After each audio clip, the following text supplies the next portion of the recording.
Gaaffilee kana of gaafattee beektaa? Gaaffilee jireenya milkaa'inaa jiraachuuf nama kakaasan kanneen of gaafachuu fi gaafachuu qabda.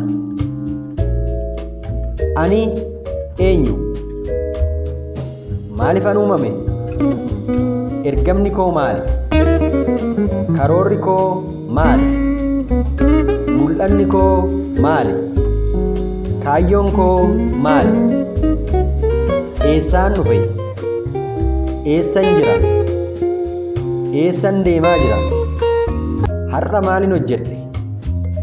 Maal hojjechuun qaba? Wanta haaraan hojjedhu maaltu jira? Jireenya kee keessatti wanta hojjette itti gammadduu fi siin hin gammachiifne tarreessuudhaan addatti maal gochuu akka qabdu hunduma dursuun sammuu kee waliin marii gaggeessi. Your future is on your hand. Success is behind you. Galgala yogguu raftu oolmaa kee irra deebii ilaali.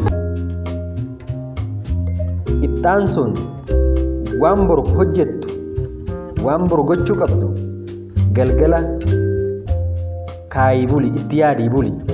Ganama yogguu gaate tokkoon galgala lafa keesse ganama fuutee hojjetta waan ta'eef.